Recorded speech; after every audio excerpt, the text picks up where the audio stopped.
Hey and welcome to this video. Today I want to talk to you about some of the experiences I've had throughout my musical journey so far, especially early on, with opinions that can actually hold back your progress in your musical development. When I look back now after almost 23 years as a guitarist, I keep realizing how much some of my beliefs have changed over time. And in most cases, I'm very happy and grateful that they did. I've always had the desire to continuously improve on my instrument and to push my own limits. The great thing about playing guitar is that if you have the willingness and the time to really engage with your instrument, you're never truly quote-unquote finished with your development. Even if you already play a certain style quite well, there are always hundreds of other styles you can explore and grow from. Especially nowadays, the boundaries between different genres are becoming more and more fluid, which after more than 70 years of rock and pop history is absolutely necessary to keep innovation alive. Even back in the 60s and 70s, some of my favorite bands like Led Zeppelin, The Doors or The Beatles often blended their rock songs with elements from many different musical styles such as folk, funk, reggae or even Spanish influences. What I keep noticing among musicians, however, are very rigid opinions on certain topics, opinions that often go so far that anything outside of one's own taste or viewpoint simply isn't accepted at all. Of course, this is something we've been seeing more and more in almost all areas of society over the past few years. But in this video, I only want to talk about musical topics because this is where I can show from first-hand experience how limiting and harmful narrow-minded behavior can be. And I definitely don't want to exclude myself from that. Music is something very personal, and there's a good reason why there are so many different styles, approaches and genres. Still, I've noticed again and again how beneficial it has been for me and for my progress as a musician whenever I questioned, adjusted or even completely changed some of my beliefs. To start off, I want to tell you a story about a very good guitarist who strongly influenced and impressed me at the very beginning of my musical journey. I owe him a lot, especially when it comes to expanding my musical horizon back then. When I was 18 and had just started playing guitar, my musical horizon was still very limited. As a teenager, I was much more into video games and music was mostly something I listened to on the side. I also didn't come from a musical family and I didn't have any older siblings who could have influenced my taste in music in a positive way. Back in 2003, I was into rock and metal bands like Metallica, the Chili Peppers, Kid Rock and Limp Bizkit. And I was still very heavily influenced by hip-hop. Some of my favorite artists at that time were Run DMC, Cypress Hill, Busta Rhymes and Eminem. I had only just discovered Guns N' Roses and Slash was actually the main reason why I started playing guitar in the first place. In my defense, I also have to say that the music media landscape in Germany in the 90s and early 2000s was pretty bad.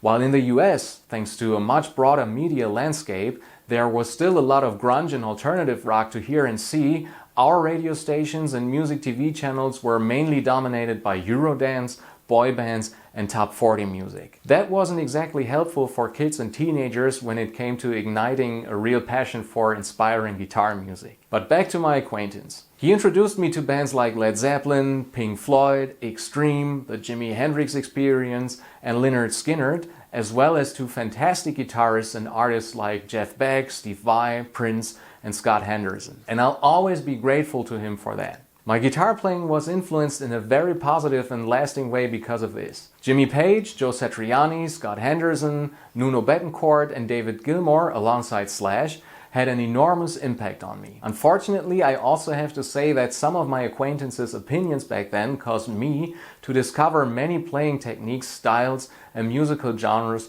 much later than I otherwise might have. He wasn't actually that much older than me, but he was completely immersed in the vintage rock mindset.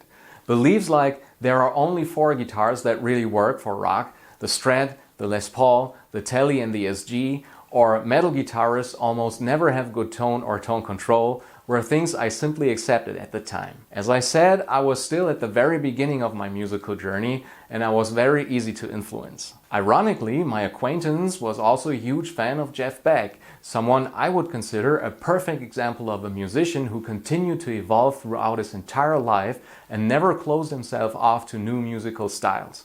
His 3 albums, Who Else?, You Had It Coming and Jeff, on which he combined guitars and electronic music more than 20 years ago, are still among my favorite albums of his. Only gradually, after I moved to another city and saw him less and less, did I start developing more in a new direction myself. My musical taste is still strongly influenced by older bands, especially Seattle bands like Alice in Chains and Soundgarden, but I also listen very closely to newer bands like Polyphia or Animals as Leaders, and I like to take a few things from them for the technical side of my playing. Even though I still primarily see myself as a rock guitarist, simply because that's the music I enjoy the most, I regularly find inspiration in both classic and modern metal. And no, it's not true that metal guitarists have bad tone.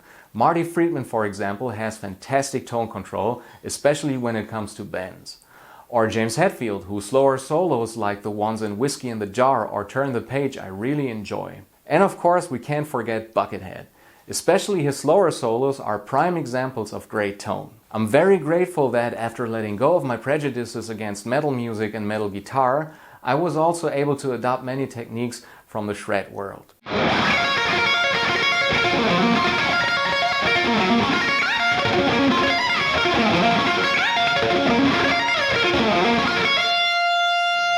That said, I still believe that these more extravagant techniques should be used sparingly, otherwise they lose their impact.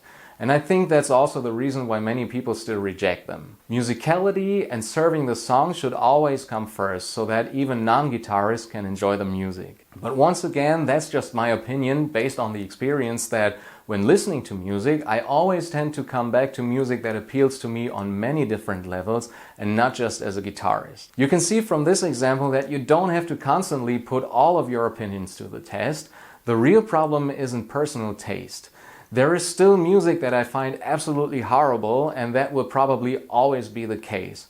But once opinions turn into limitations and start holding back your own progress, it doesn't hurt to step over your own shadow once in a while and try something new. At this point, I'd be really interested to hear about your experiences in this area. Have you gone through similar development as a musician? Or are you maybe currently questioning some long-held beliefs? How did discovering a new musical style or a new technique affect your playing? Feel free to share your experiences in the comments. If you enjoyed this video, please give it a thumbs up and consider subscribing to the channel so you don't miss any future videos from me. I'll see you again in my next video.